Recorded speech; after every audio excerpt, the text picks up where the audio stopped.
kaze makuru kuri no mugoroba mugiye gushikirizwa na Joe Diana Ninahazwe. Ingingo nkuru rero zano makuru umurgujeje gutunganya amatora mu gihugu cy'u Burundi senye mu mpfunyapfunyo washize ahabona icegeranyo cinge na amatora y'umukuru w'igihugu n'ayandi yakurikiye yagenze muri ico gihugu mu mwaka uheze.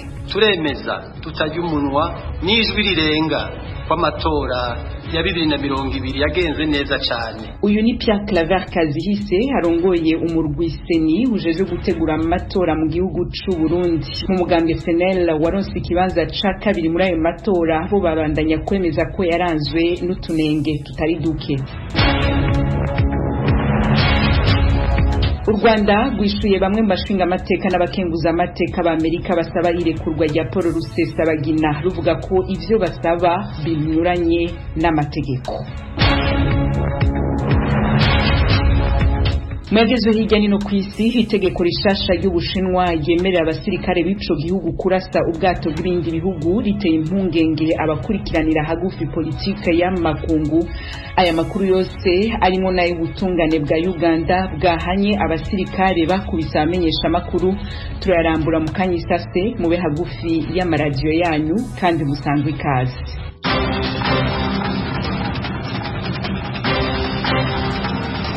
Nongere ndabahikaze inshuti bakunzi b'ijwi rya Amerika. Abasesangura ivya politike bavuga ko itegeko rishasha ry'Ubushinwa ryemerera abasirikare b'ico gihugu kurasa ubwato bw'ibindi bihugu mw'ibahari ry'Ubushinwa rigamije kubangamira ibihugu vyo muri Aziya bishigikiye leta zunze ubumwe za Amerika. Mugenzi wacu Geoffrey Mutagoma nivyatubwira. Itariki 22 z'ukwezi kwa mbere uyu mwaka urwego rukuru rushyiraho amategeko mu Bushinwa rwemeje ko abasirikare barinda imipaka y'icyo gihugu yo mu nyanja bashobora gukoresha ingufu. Iryo tegeko rivuga ko bemerewe gukoresha uburyo bwose mu guhagarika amato y'amahanga harimo no kuba bakoresha intwaro zo mu mato ya gisirikare y'Ubushinwa.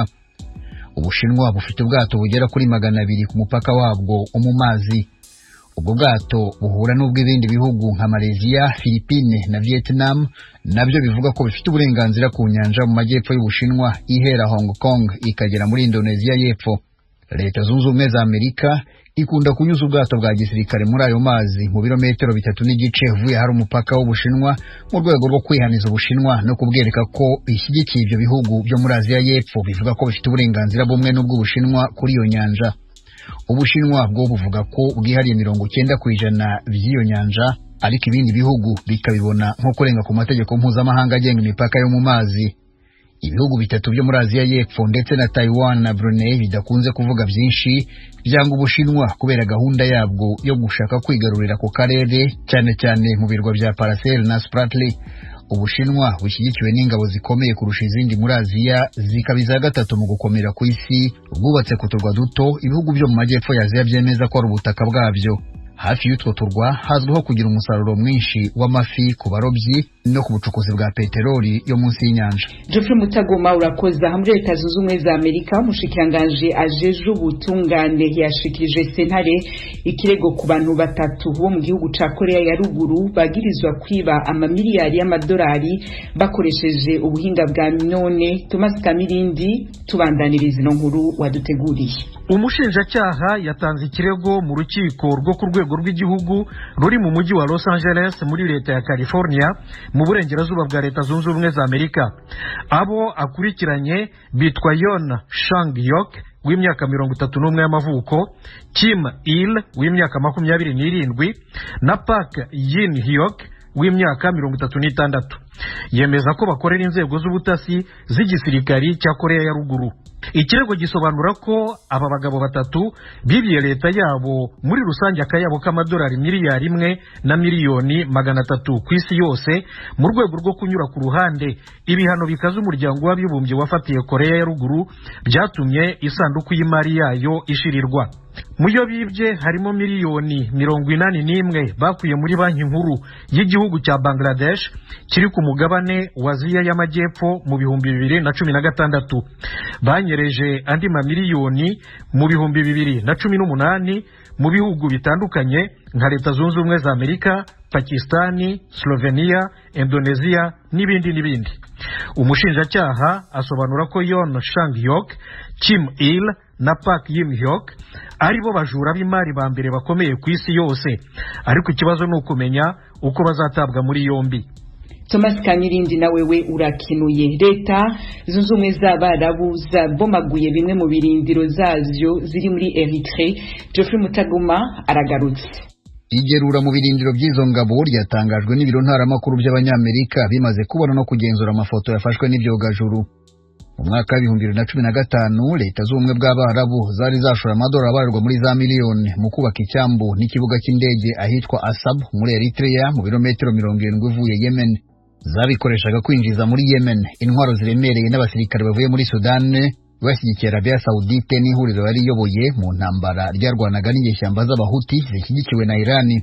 Amashusho afashwe n'ibyogajuru agaragaza ko nyuma yo kuva muri iyo ntambara leta z'ubumwe bw'Abarabu zatangiye gukura ibikoresho byazo muri ako gace no gusenya zimwe mu nyubako zari zahubatse. Abategetsi ba leta z'ubumwe bw'Abarabu ntibashubije ibibazo babajijwe n'ibiro ntaramakuru bya Amerika.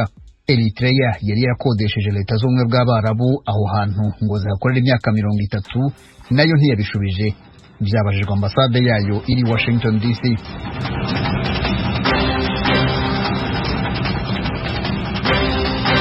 Barakoze bagenzi bacu kuri aya makuru yose agezwe hirya no ku isi baduteguriye bakaba bahejeje kudushikiriza. Ijwi rya Amerika mukomeje kumva mu Kirundi n'Ikinyarwanda. Ndabibutse ko muyumva ku mirongo migufi ya shortwave kuri mwebwe mutwumva muri mu Burundi. Mu Rwanda dusamiranira kuri FM zitandukanye, ahandi mushobora kumva Ijwi rya Amerika ni kuri wezi 3 akaburungu radio yacu VOA@com, adresse ya Facebook yacu, Instagram na YouTube ni VOA radio yacu. Mukanya twerekeza mu karere k'ibiyaga bigari.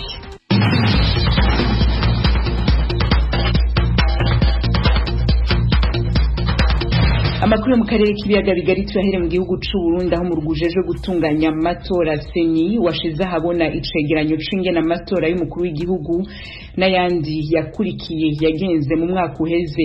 Uwo murwi wemeje ko ayo matora yashikanye ku butegetsi President Evariste Ndayishimiye yagenze neza cane.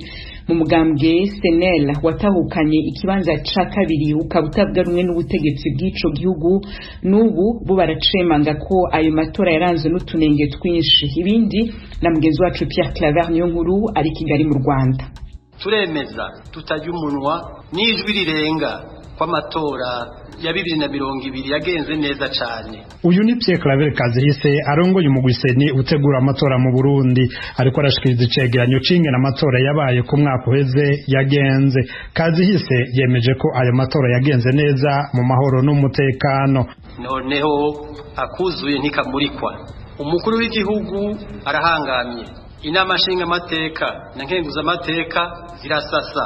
Inama z'amakomine zirakora ukuri kwamye, inama z'imitumba na quartier ziri ku murimo. N'amatora yashikanye Perezida Evariste Ndayishimiye umukandida w'umugambi CNDD-FDD ku ntebe y'umukuru w'igihugu ku majwi 68 n'ibicindwi kwijana.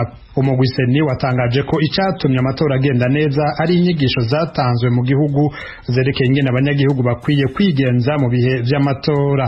Arashima ko n'uburyo bwose bwakoreshejwe bwatanzwe na leta gusa. Amatora y'umukuru w'igihugu ay'abashinga amateka n'ay'abajenama b'amakomine yabereye umunsi umwe itariki 20 z'ukwezi kwa gatanu umwaka uheze. Umugwiseni uvuga ko harimo akarusho. Nitwarinze uha amaboko abatayakira mu kugira dutume ko ibikoresho nkenerwa by'amatora kuko uburyo bwariho. Kuvyerekeye kwegeraniriza ku isango rimwe amatora atandukanye nk'uko vyagenze biratuma koko uburyo bwari bukenewe igihe itora rimwe rimwe ryisangije isango bugabanuka. Inzego zijejwe ubutungane turashima cyane uruhara abari muri izo nzego bagize mu kuba hafi y'abenegihugu kugira batunganirize canke bahanye ivyaha byo mu matora. Turakengurukiye kandi imigambwe yose yiteze amatora hamwe n'abitoje bose amatora abamwituze ibivuyemwo baravyakirana urweze amahoro ni yose mu gihugu. Yamara umugambi SNL watahukanye ikibanza ca kabiri n'amajwi 28 n'igice kimwe kwijana siko ubibona. Wowo n'ubu uracemeza ko amatora yabayemwo ubusuma. Uwo mugambi ndetse waritwaye muri sentare yubahiriza ibwirizwa shingiro. Gusa iyo sentare yavuye itangaza ko ibirego by'ubusuma bw'amatora byatanzwe n'umugambi SNL atashingiro bifise.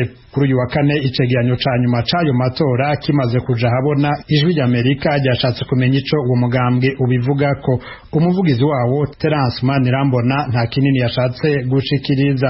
Gusa uwo mugambwe wemeje ko hari abanywanyi bawo barenga 200 bafashwe igihe c'amatora n'ubu bagifunzwe, agasaba ko borekugwa. Naho wakanye ibyavuye mu matora, uwo mugambwe waremeye kuja muri leta no mu nama nshingamateka. Agathon Rwasa atwara uwo mugambwe yabwiye ijwi ry'Amerika ku nduheze ko ari mu ntumbero yo kwitegurira amatora azokurikira. Hari mu birori byo guhimbaza imyaka 2 umaze wemerewe n'amategeko. Yanahanuye abanywanyi biwe ko batocika intege naho batatsinze. Ngomba kubatera intege. Hariho abadebukiwe, bamwe bariyumvira mbere no kuvuga baranavuga ngo ntibazosubira kuja mu matora. Wa wundi uti n'Imana irabizi, nta kibi Imana itakizi, kandi ikintu cyose kibera umwanya wacu. Kandi ndabasabe musubire muhaguruke. Ibikorwa ntibyahagaze kubera amatora heze, kuko amatora heze utegura yandi. Hirya no hino inyangamugayo ziratunganya ibikorwa bikaburabuzwa. Abantu bagiye kuborana muri permanence ngo ntibishoboka. Nta nyangamugayo irota ihungabanya umutekano. Umugwiseni wamenyesheje ko ku miliyaridi zirenga 97 wari wahawe na leta yo gutegura amatora, hasigaye amafaranga angana n'imiliyaridi zirenga 29. Pierre Claver Niyonkuru, Kigali, kubwijwi ry'Amerika. Pierre Claver Niyonkuru, urakoze cyane. Kuyavugwa ku Rwanda nyuma y'ikete bamwe magize inama nshingamateka na nkenguzamateka leta zunze ubumwe za Amerika bandikiye umukuru w'u Rwanda Paul Kagame basaba ko Paul Rusesabagina arekurwa. Umushikiranganje w'ubutungane muri ico gihugu yarasubije iryo kete kwigenekerezo rya 22 y'ukwezi kwa 12 umwaka uheze. Ibaruwa y'umushikiranganje Businge ryagiye ahabona iry'abanyamerika rimaze kuja naryo nyene ahabona ku munsi wa kabiri. Mugenzi wacu Thomas Kamirindi aducishiriza amaso ku nyishu Rwanda rwarungikiye Amerika. Ministre Businge aragira ati murasaba Perezida wa Repubulika kwivanga mu mikorere y'inkiko kandi binyuranyije n'amategeko. Nta na hamwe ibaruwa yanyu ikomoza ku byaha bikomeye Rusesabagina nabo bareganwa 18 bashinjwa.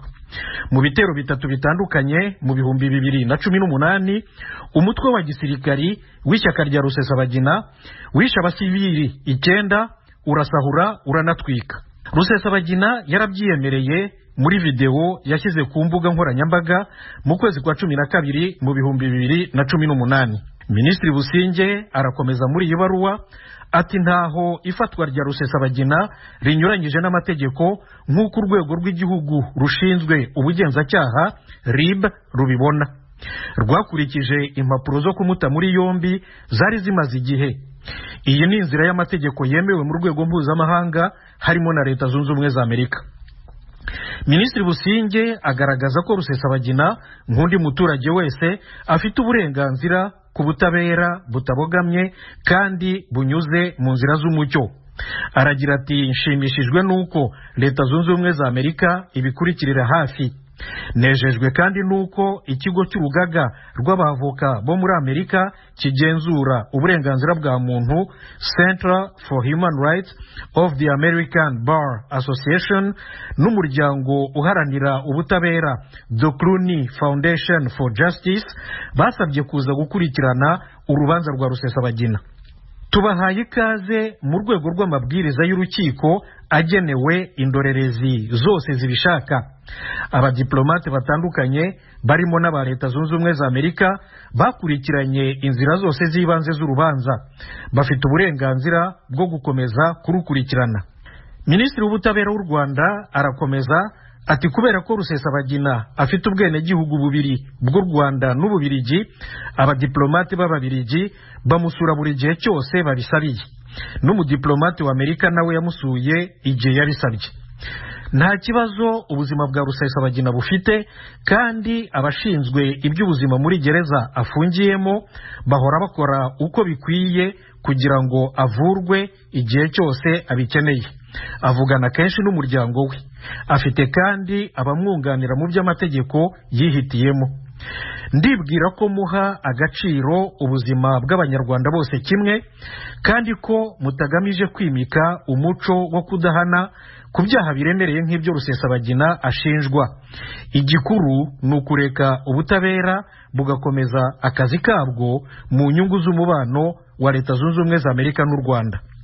Iyo rero yari ibarwa ya Minisitiri Johnson Busingye w'u Rwanda kuri bamwe mu bagize inteko ishinga amategeko ya Leta Zunze Ubumwe za Amerika basaba ko Rusesabagina afungurwa. Hagati aho, ejo kuwa kabiri, umuvugizi wa Minisiteri y'Ububanyi n'Amahanga ya Leta Zunze Ubumwe za Amerika Ned Price mu kiganiro yagiranye n'abanyamakuru nawe yagarutse kuri uru rubanza rwa Paul Rusesabagina, avuga ko bahaye amabwiriza ambasaderi wabo mu Rwanda kugira ngo arukurikiranire hafi. Tukiri kuri no dosiye ya Paul Rusesabagina, Perezida w'u Rwanda Paul Kagame yarahaye ikiganiro televiziyo y'Amerika CNN aho yasiguye uko Paul Rusesabagina yagejeje mu gihugu cy'u Rwanda. Amajwi ya Perezida Paul Kagame asubirwamwo mu Kinyarwanda na mugenzi wacu Eric Bagiruwubusa. Umviriza. It was very proper and legal. In fact, more or less byari biciye mu mucyo cyane kandi byubahirije amategeko.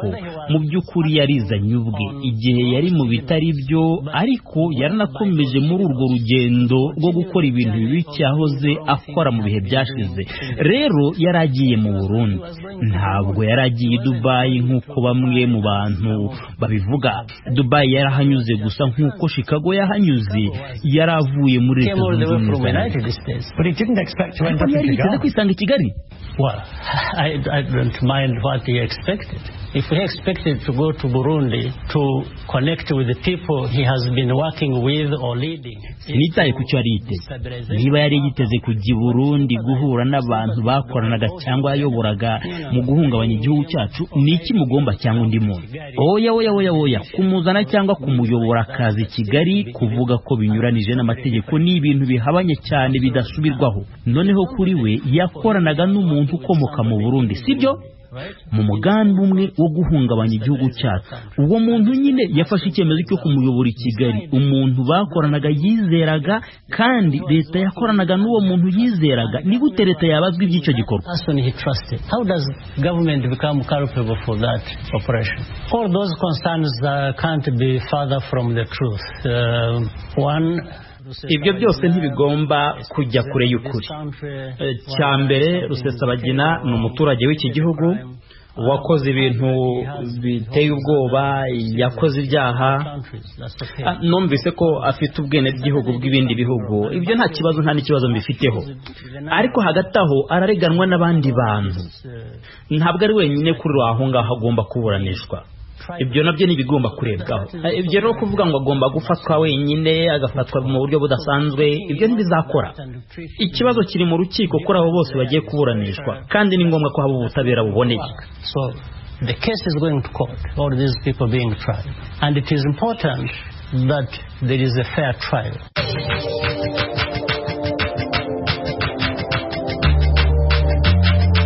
Umwe gusa uramenya amakuru ya Afrika kuri Radio y'Amerika buri munsi. Kurikira video y'umunota umwe ku Ijwi ry'Amerika. Ni ku rubuga rwa Facebook rw'Ijwi ry'Amerika. Adresse ni VOA Radio Yacu. Video y'umunota umwe gusa, inkuru nyamukuru kuri Afrika. Radio Yacu. Ijwi ry'Amerika, Washington DC, mu Kirundi no mu Kinyarwanda. Mu kanya turaja kuyavugwa muri Uganda nkuko nari nabibemereye, ariko imbere yaho tubanze dusubire gato mu gihugu cy'u Burundi. Amashirahamwe yo gutumatumana ko amakuru kuva ubu atacemerewe gushinga iminara mu bibanza biri hagati y'imihana abahaba batabanje kugishwa inama mu vyigwa vyo kwiga ingaruka bishobora kubagira ko abanyagihugu bo mu ntara ya Cibitoke ahubatswe rimwe mu mahinguriro azokwimugwa. Barashima zino ngingo rushasha. Izo ngingo none zafashwe kubera iki? Inyishu ni mu nkuru tubaza mugenzi wacu Eloge Wirikaneza. Umushikanganje w'uburimyi ubworozi n'ibidukikije asigura ko amashirahamwe amwe akorera mu mihana y'abantu yashinzwe mu kajagari kandi ko atera ingwara nyinshi abanyagihugu n'iminara y'amashirahamwe yo gutuma tumanako niko kuko. Imbere y'abashinga amateka kuri 3 ku mugoroba Deogide Rurema yavuze ko kuva ubu ataminara izosubira gushingwa haba abantu mu gihe ivyo bibanza bene kuri bamwe batagishijwe inama. Ayari mu nama nshinga amateka mu Kigobe mu buraruko bwa Bujumbura mu rwa mukuru w'ubutunzi gusigura itegeko rishasha rigenga ibidukikije. Hariho umuntu avuga ati jewe iyi pasteur ndayikuhaye yishiremo antenne, none ubu imbere yuko baprasa iyo antenne le public concerné izogira ico iterereye bariko baragira les études d'impact environnemental. None ibintu mwumva ko ari ikintu gikomeye cyane, mwebwe bakayizana muri quartier wanyu murahaguruka mukavuga muti nimuze mudushiremwo muri analyse d'impact environnemental. Ibi ntibyabaye una pas associer les gens, hanyuma tugasanga abantu bagwaye. Iki ni kintu rero mwumva ko nakanovera tuzanye. Rurema jeje ubushikanganje bw'idukikije yemeza kandi ko myaka ishize hari abantu batera ubwoba bamwe mu bategetsi nabo nyene arimo mu gihe baba bariko bakora ku bw'inyungu rusangi. Yizeza ko bitazongera kuri leta mvyeyi, amenyesha kwikorera mu runani. Kubwiwe ibikorwa byinshi bidakurikije amategeko biterwa n'abantu bakunda amafaranga hamwe no kwikunda kw'abandi bantu bamwe bamwe. Avuga ko mu ntumbero yo gukomeza urugamba rwo gukorera no gukingira abanyagihugu leta ijejwe amashirahamwe yubatswe hafi y'ahatuye abantu agiye kwimurwa. Barabizi twama twavuze kugira ama pretretement imbere yuko basuka ibintu mu mazi cyangwa umuki, ariko naho umuti ni iki kintu kijanye na planification de l'aménagement du territoire. Ubu tuzogira evaluation, hari ayo tuzosaba yuko yidelokaliza, hari n'ibyo tuzosaba yuko bahindura. Mwarumvise nka Buseko tumaze kwanaliza neza twavuze tuti nta yindi solution nibave hariya bari ni mu bene gihugu. Ubu turiko turabaronderera ahandi, muca mumva yuko nibi bizotorega umuti atari byakera gusa. Iryo shiramwe Buseko rihingura isima n'iryo mugwizatunga w'umunyarwanda y'abatwa Tribert Rujugiro rirahitwa Karurama mu ntara y'Ibitoke mu buraruko bushiburengero bw'u Burundi. Abahabanye inshuro zitari nke baridoze basaba yuko ryo kwimugwa bakemeza ko imyotsi hafumbuka yonona ubuzima bwabo hamwe nibakikije. Kuri uyu wa kane abaganiriye n'ijwi rya Amerika berekanya akanyamuneza, ariko basaba ko haba n'izindi ngingo mperekeza zirimo gushumbusha abagwaye n'amazu yabo yononekaye. Ubu bwaca bwo twasaba ko n'ubu nyene yohapfa kugira ngo amagara yashigirene ntasinzikara cyane no gusinzikara twamaze no gusinzikara gusa. Nandi bazabuza abantu umuntu atembagara tutazi ko twapfuye ariko arasinzikara gose. Abana bo borumva n'ikibazo. Kandi twashana kuvuga ngo umugabo we bakaja gutembera akatabwije mbwo umwana we yirwa ngaho, abantu birwa ngaho mba kubo bapfuye nta buzima buhari. Bahagaze cyane kuyimugwa mugabo nk'abantu twamaze igihe kinini tumaze imisitwani nayo twamwe iryo vumbi tukarifungura mu njya tukajyamana najye mu gitanda. Inyuma y'imugwa yaje ntabwo tuzi ingene ubuzima bwacu bumeze. Byasaba rero ko bahagarara ko n'ingingo y'indishye akababaro ku bantu bahabaye babanye najyo usanga hasohoka isima nyinshi kaje abanyagihugu akaba rero dufungura paraporo yija mu magunira ahubwo batwara mu kubakisha amazu. Jewe umwe mu bene gihugu ngaha mu Cibitoke hafi y'ihinguriro Buseko turashima ingingo y'umushikanganje w'ibidukikije arashikije imbere n'amacinga amateka yuko ihinguriro Buseko rishobora kwimugwa rigatwagwa ahandi. Mu by'ukuri ihinguriro tubanye nabi cyane bivanye n'ukuntu itigita tukabura amahoro tukarugusinza n'intumo iva kuri nyahinguriro ugasanga mu by'ukuri urafungura mu mpuzu wanike impuzu ugasanga nisima gusa, ibyo wanikiye ko ugasanga nisima gusa. Mu by'ukuri ingingo turayishima hamwe yoshirwa mu ngiro bya byiza cyane gusomba ntibibe izohera mu majambo gusa. Mu bisanzwe twe turafise inkurikizi mbi mu buzima bwacu bivanye n'ibyo dufungura, amazi tunywa byose usanga ari isima gusa. Kumurisha kuba twarandukiwe cyane dushaka kuzogira ingaruka mbi mu buzima bwacu bwa misi yose bivanye n'ibi imyaka tubaye dukomeye nduru tuvuga cyo dusaba leta nako bishira mu ngiro bikaba bishobotse vuba mbere byanashoboka mbere akazoka n'abaganga b'abahinga bashaka kudupima bakaraba ko ubwo buzima twawe muri iyo myaka yose atankurikiza imbi twadufise mu buzima bwacu. Amazu yose uraje ku mabati n'isima gusa, amabati y'imyaka 5 amaze gutangira kugwa ingese kubera isima. Igikurikiye n'amafitira ku mazu, inzu zose naho zifite amashenaje fere n'abasperire zosanga zatimigaga kubera ko gutigita kwa mu mashini. Umva rero ntituzi ko naho bokwimuka mugamba ko amazu tubayemo nayone nta buramba afise kandi twubatse kumbure bamwe mu makredi dusabye makredi tutareza no kwishura ahamenzi gacibomo kutaweza kwishura niyo kredi eske dushaka kuba kiyindi gute ni kredi mbere tarayimana. Ibyo byose mwacaza kubyiga mukaraba ko kumbure byoronka inyishu inevye abanyagihugu yego ntitwase Buseko mugabo natwe muvuga ko twe twagitsenzikaye natwe tukaronka ico cyuma kumbure natwe tuzobaho muri kazoza kacu n'imiryango yacu. Itegeko rishasha rigenga ibidukikije ryemejwe 100% n'abashinga amateka. Ibindi birikubiyemwo ni kubuza abantu bubaka mu bibanza vyegereye inzuzi n'ibiyaga hamwe n'urundi rwego rushasha ruzunganira ikigo cy'igihugu kijejwe gukingira ibidukikije. Eroje Urikaneza, Ijwi rya Amerika. Ijwi rya Amerika, Washington DC, mu Kirundi no mu Kinyarwanda. Nari nabice ku masonga nkitangura. Sentare ya gisirikare muri Uganda uno munsi yahanye abasirikare 7 bakubise amenyesha makuru kwa gatatu aho bari kurondera makuru ahakorera ishirahamwe mpuzamakungu ONU, aho umunyapolitiki atavuga rumwe n'ubutegetsi Bobi Wine yari gutanga ikirego. Ibindi kuri no nkuru na Ignatius Bahizi akoresha rya Amerika in Kampala muri Uganda. Guhana abasirikare byaje nyuma yo gusaba imbabazi abanyamakuru byakozwe n'umugaba w'ingabo Generali David Muhozi mu kiganiro yagiranye n'abanyamakuru akagaye imyifatire mibi y'abasirikare bahohoteye abanyamakuru bari mu kazi kabo. Ibyo byaraye bibaye ku muhanda ugana ku kigo cy'umuryango w'abibumbye cyita ku burenganzira bwa kiremwa muntu mu mujyi wa Kampala. Abanyamakuru bagera ku 10 barakubiswe abandi barakomereka. Uwo mukuru w'igisirikare yabwiye abanyamakuru ko abasirikare bakoze ubwo bugizi bwa nabi babikoze ku giti cyabo, yemeza ko bagiye guhanwa by'intangarugero kugira ngo bazabere urugero bagenzi babo. That incident is regrettable and I want to take this opportunity to extend my apologies ibyabaye birababaje cyane, reka mfatireho aka kanya nsabe imbabazi abanyamakuru bahohotewe. Ibyakozwe n'abo basirikare bacu ntabwo bari babitumwe kandi ntabwo byemewe mu muco w'igisirikare cyacu.